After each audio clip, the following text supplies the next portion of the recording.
So yeah, today we are having strategy masterclass, right? Yes. And in strategy masterclass today, we are going to look at one of a very strong classical player,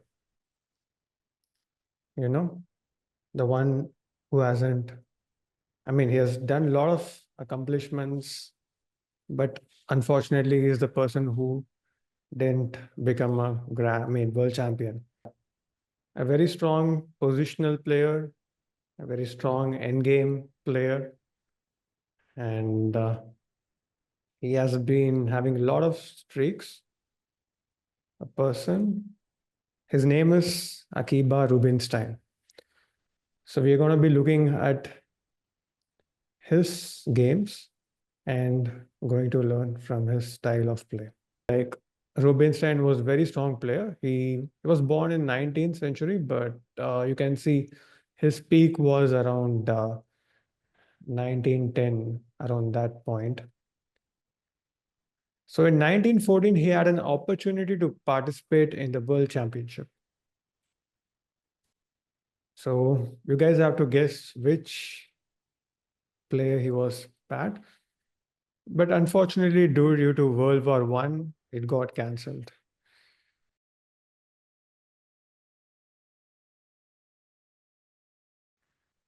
So yeah, it was Lasker. So Emmanuel Lasker, he was the one who was at that point was the world champion. And as per the data, we can see like Rubinstein was much stronger than Lasker around that time, actually. So it was like 1912 to 1914 at that period. Lucky for Lasker, the match didn't happen. And later also he had some opportunity to, I think, play against Capablanca, the World Championship match, but like he was not able to raise enough funds to make this World Championship happen. So that was a bit unfortunate. But still, later FIDE recognized his efforts, and he was one of the player who was awarded this Grandmaster title after, like they were after his playing peak career. All right. So there are so many things about Rubinstein. So we can get talking about it. So yeah, let's get started with the theme of the class.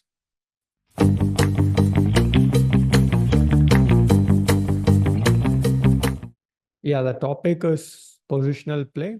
So we are going to be studying from Rubinstein's game. So Rubinstein has a very big influence in Russian School of Chess. You know, like even though he's a Polish grandmaster, you can see there are a lot of players has taken up his ideas and studied it in a deep manner. So one of the player, you guys can guess, like one of the very strong grandmaster who also played in World Championship. He didn't win, but he has participated in World Championship from Russia. Who has a thing like plays similar to Rubinstein? Any guesses? No, it's not Nepo. He has played against our Anand sir.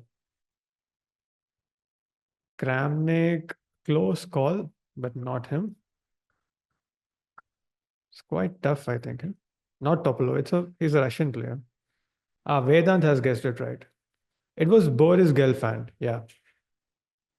So Boris Gelfand is a big fan of Rubinstein, actually. Sorry.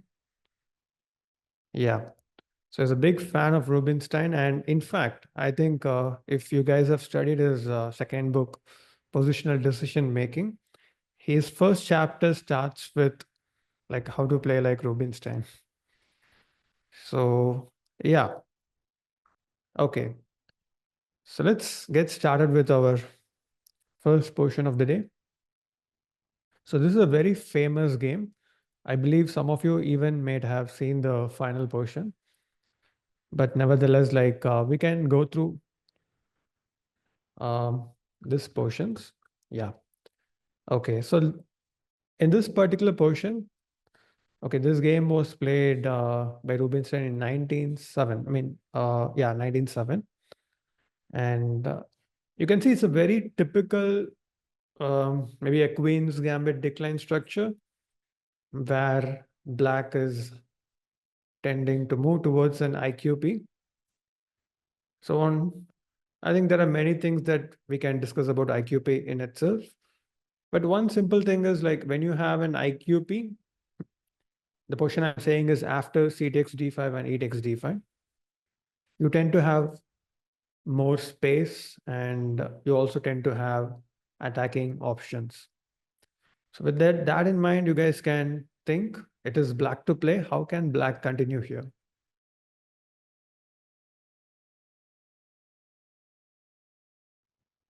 All right. So let's see what Rubinstein actually played in the game. So he made a very useful move, which is Queen e7. Okay. So what is the idea behind Queen e7? So first thing we need to note about this move is like, are we really losing a pawn on d5? Because I believe many of you would have rejected this totally for the fact that we may lose a pawn on d5. Takes, nd5, nd5, queen d5, and boom, you are a pawn down.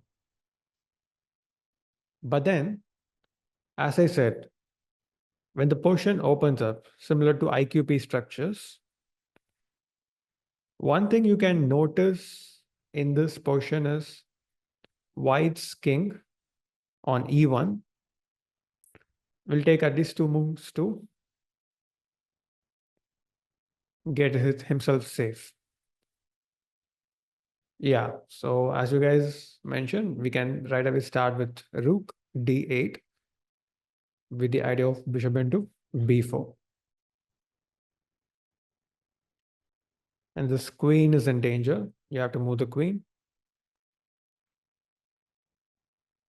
And there's no any good squares. Like let's say if you go to b3, it can still be attacked like bishop e6.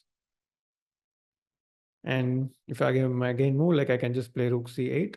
And I can keep on harassing the queen. And this will lead to some difficult choices. Probably I'm already thinking about knight into b4 sacrifice in my next moves. So that is the reason you can't really go after the pawn. So white has to content himself with some normal moves. And again, I see some of you mentioning what if white goes with c5? If you play the moves like c5, then it releases the tension for black. So black would be happy to just continue with bishop c7. And later, play moves like e5, d4, opening up, and you have enormous center. All right. So now let's get back to the game. So Rubinstein's opponent played bishop d3. So if you remember what I said earlier, you would immediately find the move. Okay, I see a lot of right answers. Okay, very good. I see a lot of right answers. As I said, like when you just wait for some time, he has to move the f1 bishop, right? Once he moves, we use that opportunity to gain a tempo. So dc4, and he has to capture with the bishop. Bishop into c4. All right. So now, how do I continue?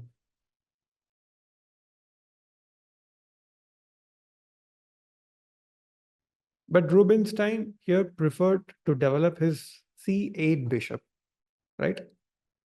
So this guy is sleeping. So he decided to wake him up. And how are we doing?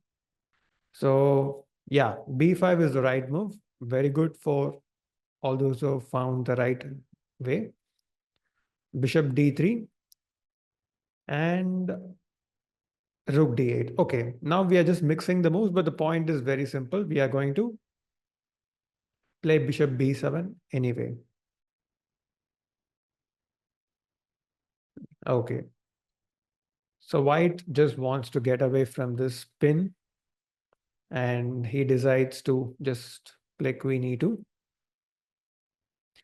But one quick question I would like to ask. In case if we go with castling, if white plays castling instead of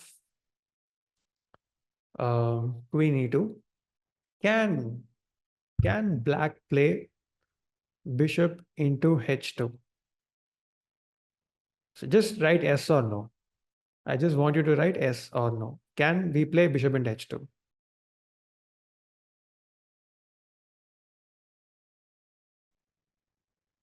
So let's discuss. Bishop into h2, king into h2, well and good. We just win with queen d6 check. So you're winning back the bishop and you are a pawn up. So yes. But then if you think a bit deeper, you can see white can actually capture with knight in h2. Many of us, what happens is when you see the move knight in h2, you immediately reject bishop into h2 in whole. But here there is a simple move which get backs your piece, which knight e5.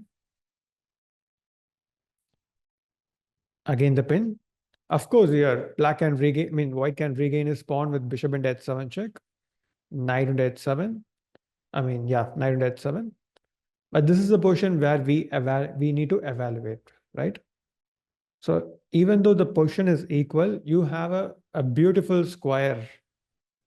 Can you guys tell me which is the square? Which is the square that black has got here? Okay, beautiful. So the square is c4. Very good. So whole those all said c4. It's fantastic. Okay, so let's get back. But white was careful, so he made queen e2, a good prophylactic move. And we continue with bishop b7. And now he goes for castling. So can we take on bishop into h2 now? Yeah, very good. So not at all, because now we don't have the pin, because after bishop into h2, knight into h2, there is no pin, and white is simply winning. Okay, well, okay, if you see, the position is very symmetrical, right? How do we even get an advantage in a symmetrical position? You can see almost all the pieces are in the same situation, these guys. I can just pinpoint, okay, only the f1 rook. So only the d8 rook and the f1 rook is different, and it is black to play. So we have two extra tempos.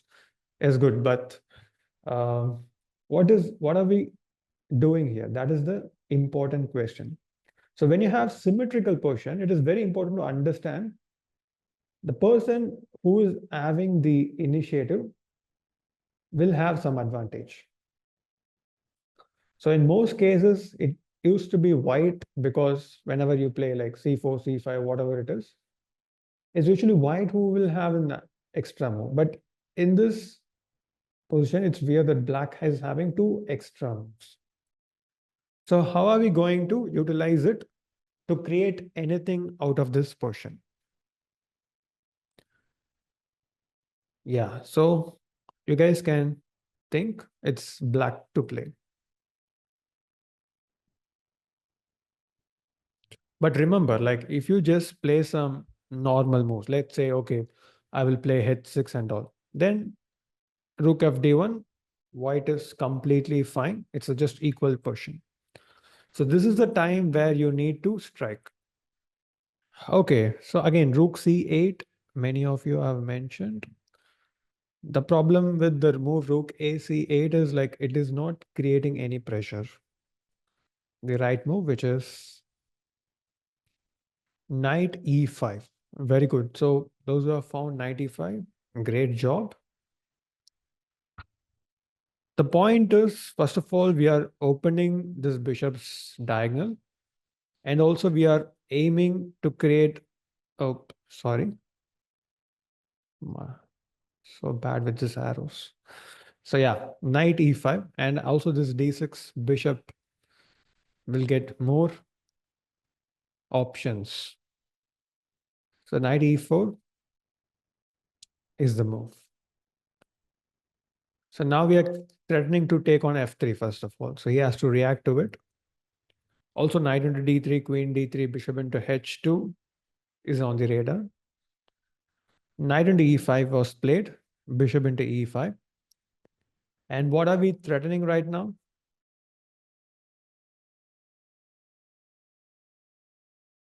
Bishop into h2 check, right? Like I can again take on h2 and then play queen d6, hitting this bishop. So white has to react here. Even if he tries to play some moves like h3, I can simply put the bishop back and then again cause him to create more weaknesses. So white is fed up with this kind of defense and he decides to take some drastic action. f4, yeah. So he decides to go for the more direct approach. But whenever your opponent is playing like this, I see many of my students like feel bit more kind of a fear in themselves because somehow it feels like your opponent is starting to strike back or create some counterplay. But the truth is, moves like these are what I call as loose moves. Like when, for example, in cricket, when a bowler bowls a bowls on a slot or something where you tend to hit for a six, right? So these are the type of moves that you need to utilize in your game whenever your opponent makes to create the weakness. So here the move f4 actually creates more weakness than more kind of a counter play, I would say. So we don't have to immediately react. Like I see many of you have already suggesting moves like bishop into c3, which is fine. But okay, this gives away our important bishop for the e4 square, which is not needed. But we can simply play, yeah, bishop c7, as many of you have mentioned, and wait. So I have a beautiful bishop, and this e4 square, we still don't know what white is going to do with it. Either if you move the knight on c3, I can occupy the square, or this pawn on e3 is also a bit soft. It can become a weakness in the future. And if you try to play e4, then let's say white is trying to play the move like e4, then this bishop can jump here and you have, again, sorry with the arrow, a7 to g1 diagonal can become weak, right? So these are the issues with this move f4. But anyway, white continues with the move e4 because he doesn't have great options left. Okay, I see some of you have asked like what if we continue with rook f d1? And now actually black has a good reply. You guys can think and type it in the chat.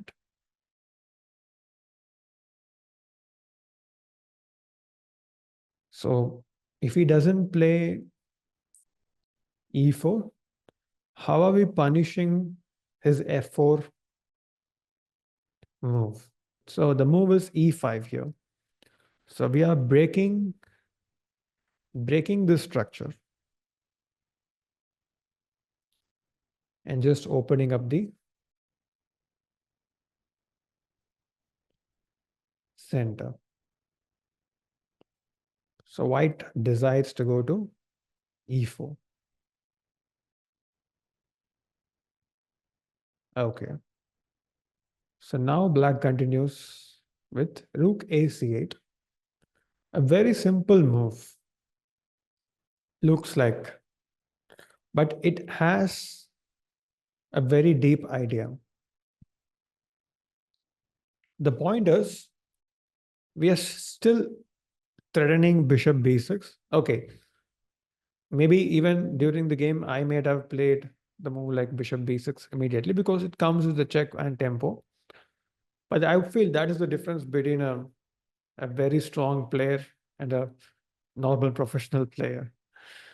The point is like you are just waiting to see how your opponent is reacting. If he's playing moves like king h1, then I don't have to even play bishop b6. I can even maintain the bishop on this diagonal, this diagonal, and try to attack the f4 pawn or sometimes, right? But then other ideas to put immediate pressure, like bishop b6 check and bishop d4, creating a pressure on c3, also pressure on e4.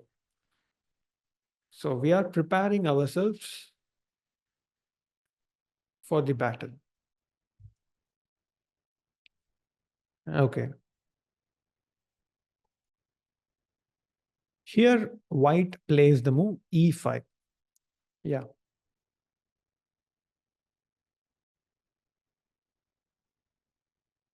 Okay. I think this from here, some of you may have seen this game because it is a very famous game, at least the end part of the game.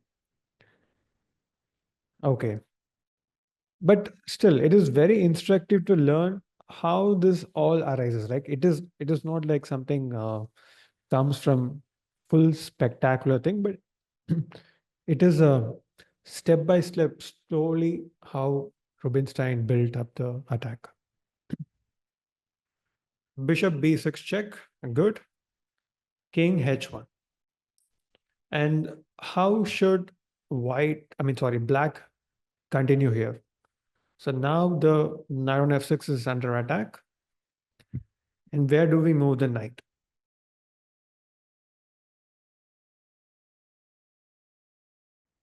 Okay, we have rook into d3. The standing rook sacrifice as the majority of answer. So rook into d3. Um, Unfortunately, the first option that comes to my mind is e takes f6. But even that I'm not pretty sure because you can move the queen to d7. I think so. But maybe simple queen d3 is good enough, I think. Yeah, so that doesn't work. Again, knight d7 is not going to help you in any attack. Bishop into g2, king into g2. So this also doesn't work. We don't have any follow-up. So the right move is a move which looks like a blender, but in fact, which is very powerful because if you capture queen takes g4, you have rook takes d3. So it is a very important point that we need to notice. So especially when you're playing kind of a short position, I would say.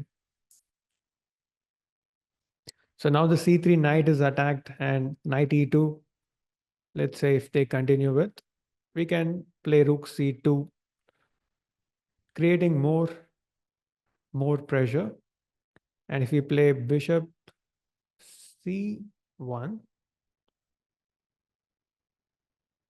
so how can we continue the game?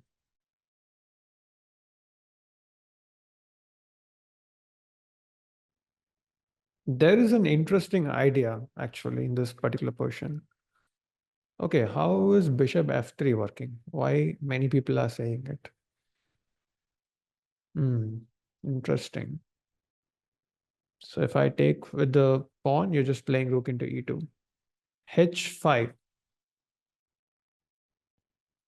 The point is the queen has to be in this diagonal to support the e2 knight. So queen takes h5.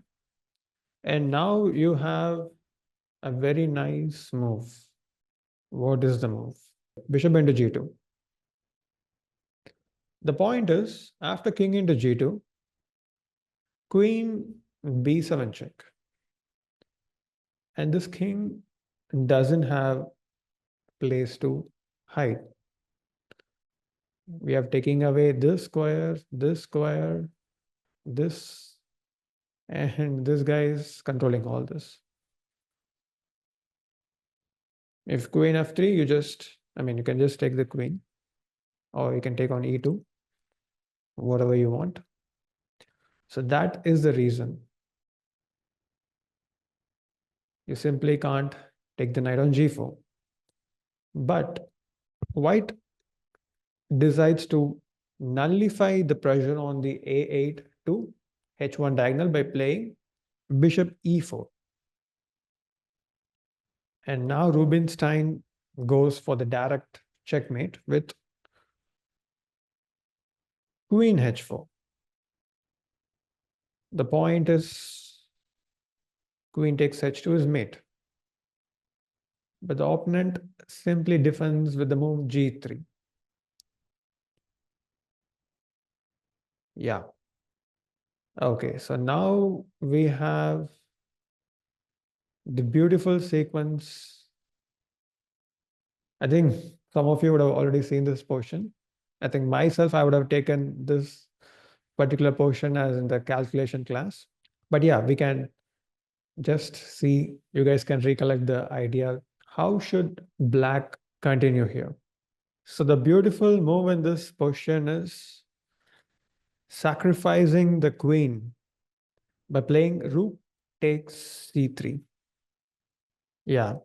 So those who have seen, it wouldn't be a surprise, but for those who are seeing it for the first time, the point is after g takes h4, obviously other moves doesn't work. Like if you play bishop into c3, we have bishop into e4, and you can't take with a queen because h2 is under attack. So g into h4, the obvious move.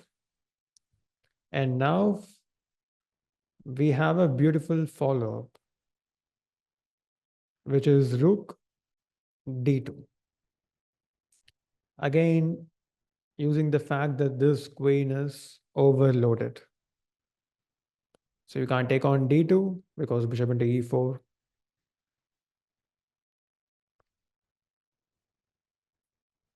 And the follow-up is quite easy, like queen g2.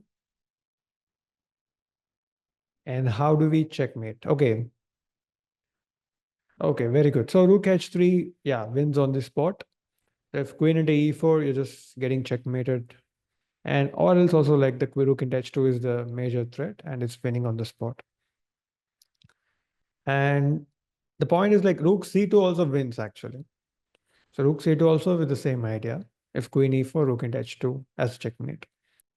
Um, okay, so one thing about Rubinstein is, you know, his peak period was from 1912 to 1914. This 3 years, 12, 13, 14.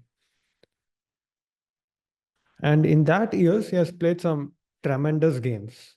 Like as per the data, he is the world number one at that point.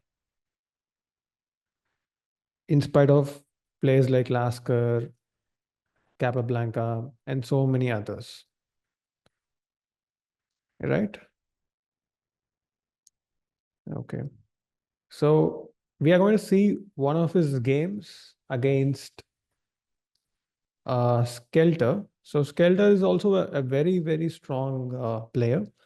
In fact, like I think he was playing against Carl Skelter played against Lasker in the World Championship match.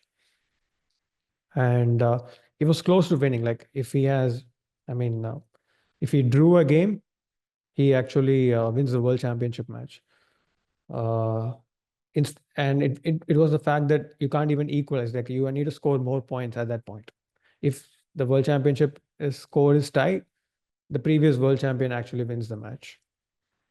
Right. So this was the situation there. And also we have to note that Rubinstein has contributed a lot to openings. So can you guys tell me some of the openings that Rubinstein has contributed? Like it just comes with Rubinstein variation. Nimzo Indian, yeah. And then we and and there's one more important variation, which is Grunfeld. So in Grunfeld variation, he contributed a important idea. And that is the idea that we are going to see in this game. So this is semi-Tarash position, and it is white to play. You can see in this position in particular,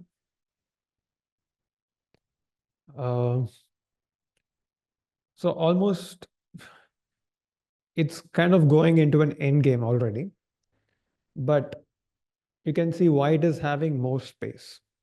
So this is one of the trait, I would say, of Rubinstein, where he uses like squeezing the opponent. So when you have small space advantage, he tries to utilize it to the maximum effort. So in this game, he continues with the move rook b1 right here. So he is fine with bishop into d2 and going into an endgame. Okay, so before we dive into the game, so what happens if black continues with knight c6? Like he's saying, okay, I don't want to go into an endgame. I just wanted to continue the game. So how are we continuing? Okay, Juval is already right with his answers. Very good. Okay, so how do we continue? Okay, so technically, rook knight c6 is a bad move because of the fact white has a very nice move which gives him a good initiative. Rook into b4. So maybe I would like you guys to take a screenshot of this portion because I don't want to go into details since it is going to be a strategy class. But still, you can take a screenshot and you can even work it out. So rook into b4, maybe I will show you the main line, but there are a lot of details in it. Knight into b4. And now we utilize the pin by playing the move. Queen b1. So the knight is under attack. And you lose the knight anyway, but black can continue with queen takes a2. Okay. So, okay, queen into b4 looks like an obvious move here, but I would like to stop here. And maybe that's what I say. Like you can take a screenshot, even if you want now, you can take a screenshot of this portion and you can use it as a calculation exercise. So white is winning by fours in this portion. So you can find it on your own, but not queen into b4. That is a hint I'm giving. Okay. So let's get back to the game. For rook b1, white continues with, black continues with bishop into d2. Queen takes d2.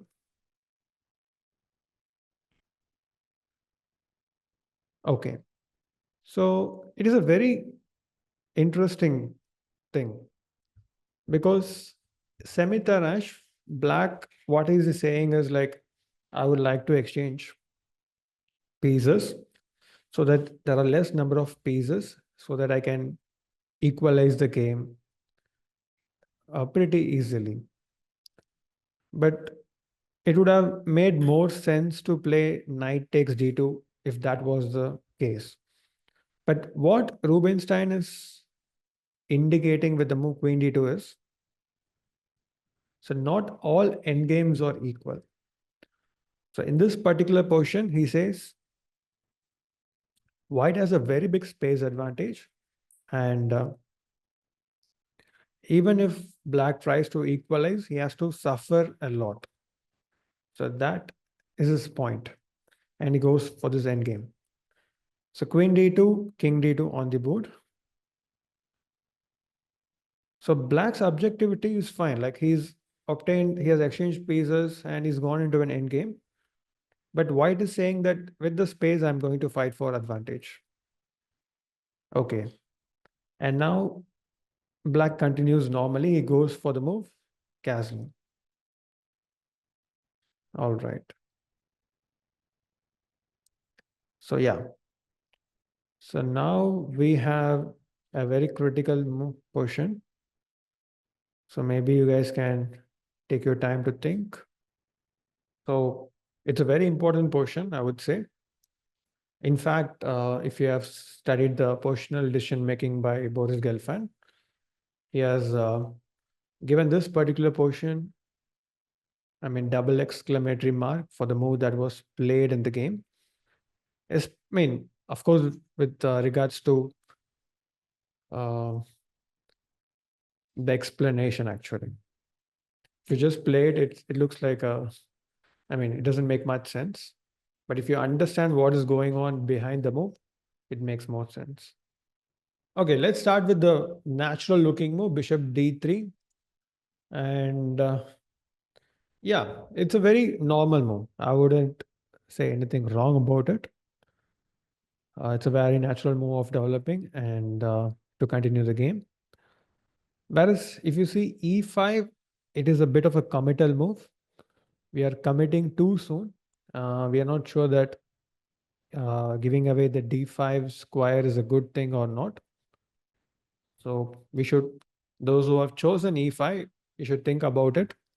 So what if black immediately tries to go after the d4 pawn? If he just comes, let's say this bishop comes here and this knight somehow comes here, then it's a problem. Strategically bad position. Also, to be honest, like you also have to check what happens when you remove all the pieces except the kings and the pawns. If it goes to a pawn in game, who is it? Who is better? Is it white or black? It is black who will be better because he has an outside passer. So the person who is having outside passer will be better in pawn in games. Yeah. All right. Okay. By this time, you would have known what is the right answer. The right answer is bishop b5. Okay. Bishop b5 in itself looks very weird, but what is the explanation behind it? So first thing we can notice is it can be easily kicked, like a6 can be immediately played. But then why is it a good move?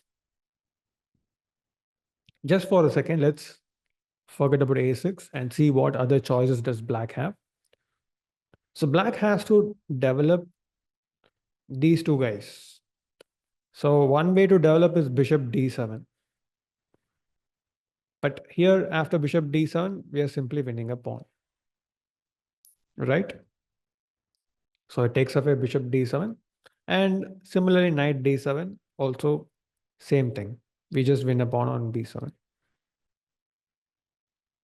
What else do we have? Knight c6. And if they play knight c6, we just capture bishop into c6 and tell them we have what endgame? So what type of endgame are we having? Good knight versus bad bishop endgame. All right. So all these moves are justified. And 8 rook doesn't have square. If you make rook d8, it's not improving enough. So what else do we have here? He has to go for the a6 move. Okay. And yeah, b6 is also an option. But b6 isn't challenging enough. Like I can continue with rook c1 and rook coming to c7. So maybe bishop b7 right here. I can play a simple king e3, which should be giving you a good advantage, at least. So let's get back.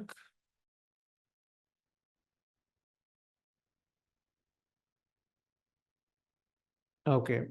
Okay, I think a person really, I mean, knight d7, somebody has pointed it out, like bishop into d7, bishop into d7, rook into b7 doesn't work because of bishop c6.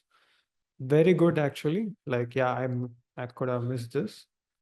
So maybe then for knight d7, we could just continue with rook c1.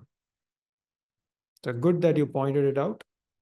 So we can try to just infiltrate inside the c5 because this bishop is still bad. Okay, let's get back. So bishop b5.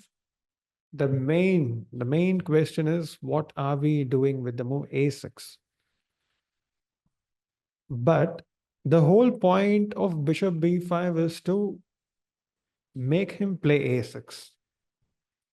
Why? Because after, let's say, bishop d3, now these pawns are not mobile enough. So what do I mean by mobile enough? So when these pawns are in a7 and b7, it we don't know like how he's going to set it up. Like he can play b6, he can play a6, b5, but he's not going to decide it immediately. But once we have played bishop b5, a6, bishop d3, notice we haven't wasted anymore. We have anyway played bishop d3. But here it is black who has to be, I mean, who has committed something.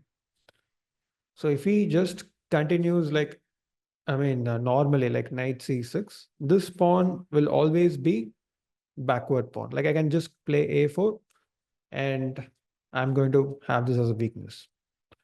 But remember, if bishop d3, now a4 doesn't make even any sense. Like I can play b6 and this pawn will become weak.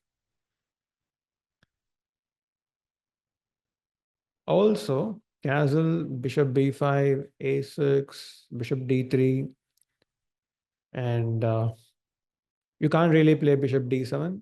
Again, the b7 is hanging. And if you try to play b5, you can simply continue with rook c1. And with rooks coming to c7. And if you play rook a7, what can we do? How do I utilize the fact the rook on a7,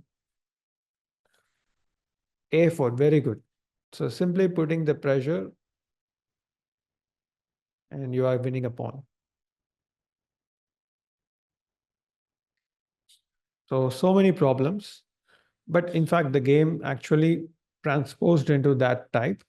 Rook d8 was played, rook at c1, b5 anyway.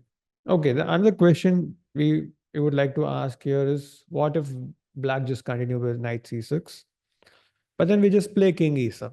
Now the question is what are you going to do with the b7 pawn? You can't play b5, you can't play bishop d7, and even if you play rook c8, means rook b8, what should white do?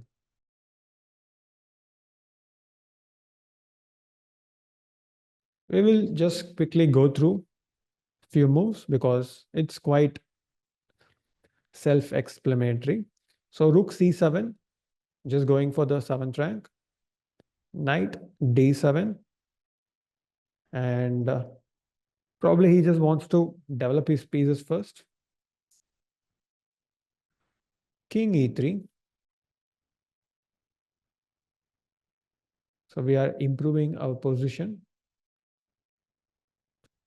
Of course, rook b c1 is also good enough. We are just again improving the position there as well. Knight f6.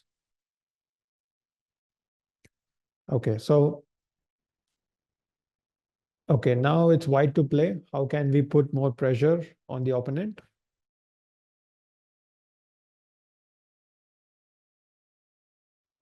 So you have to first spot the weakness in opponent's camp and try to attack it. So where is the weakness? Also think about the drawback of opponent's move. So every move will have a drawback. The drawback of previous move is leaving the e5 square, right? So this knight, when it left this square for the opponent. And also notice this f7 pawn can be attacked. Knight e5, very good. So now he has to defend the f7 pawn. He plays bishop to d7. Which pawn to move? F pawn, G pawn, or H pawn? So here, white has to slowly improve his position. He has gotten good squares for his pieces. And once you get a good square for your pieces, the next thing would be to put more pressure on the opponent. And Rubinstein chooses a way. He decides to expand on the king side. And the strongest move in the position is g4. Very good. So those are found really nice. So g4, immediately questioning the opponent. So what are you going to do about the fact that I'm going to play g5? H6 played. And we have, so what is the move that we can continue with? Yeah, f4. Okay, so nothing wrong with, okay, Krishna Priya, I think f4 move order, but this is a better way to continue. Like you ask a question with g4, h6, and now again you are asking a question with f4. My idea is to play g5. So what are we doing here? Bishop e8 played, and we are going with the flow. Okay, Divyansh has a good doubt. What happens if rook a c8? So nothing happens actually after rook a c8. You just play rook c1. The b1 rook is waiting for this move. So whenever you play this move, I will play here. And now I'm threatening to take on d7. Like let's say some random move. Like let's say play g6. I'll just capture on d7. The point is now the c8 rook is hanging. And if you try to play rook c7, I have knight takes f6 with a check. And then I will capture this rook. So that is the point. And if you just capture on c7, I am happy because this rook is much, much better than this rook. Yeah. Okay, so bishop e8 and now g5. Yeah, very good. Takes, and now this coming under a lot of pressure actually. Okay, knight h5 doesn't look like a good square. Knight d7 loses to what? Arna has said it right. Sai Sarvesh, Dakshin, very good. Knight c6. The point is like rook c8 runs to knight is on check. So black plays knight h7. And now we have h4. Okay, you can see, even though the position is completely, material-wise, it's equal, but how Rubinstein is dominating the opponent with his space advantage. First, he got a very good central space advantage, and now he has expanded very well in the king side. Even though black is doing well in the queen side, at least the pawn structure wise, you can see how dominating white's position is. Okay, rook d c8 played. And now we know how to continue for this one. Okay, what if f6? Yeah, we will come to that anyway. Finally, black has to play f6 at some point. Rook c1, takes. And okay, so here, let's say f6. We can just take capture here and play knight g4. And okay, this position, we can see knight h6 check coming up, e5 is coming up, a lot of attack. And if knight f6, you can simply say these two pawns are really weak, right? So I can just even play moves like rook e7, just go for the e6 pawn. That is good enough for me. So in the game, rook d8 was played. And how do we continue here?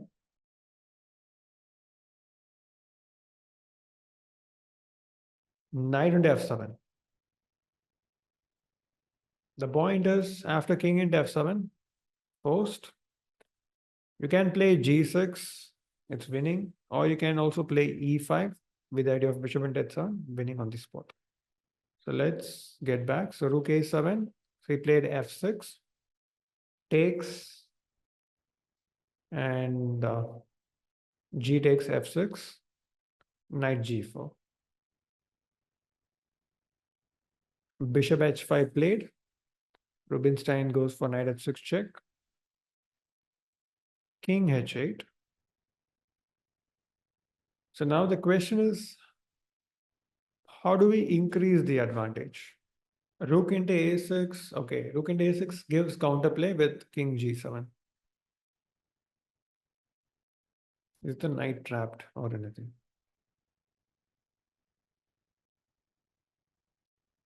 So the move is, okay, many of you have found the move. Bishop e2. So this bishop is controlling the f7 square from knight from coming. So we are utilizing it. So now he has to go back. He can't take on e2 because of knight f7 check. So bishop e8 was played. And now Rubinstein comfortably captured the a6 pawn. So now king g7 is not an issue because we have knight g4. And you can see already the e6 pawn is weak, b5 is weak, and we have a comfortable center. And within few moves, Rubinstein went on to win the game. So with this, we can conclude today's session.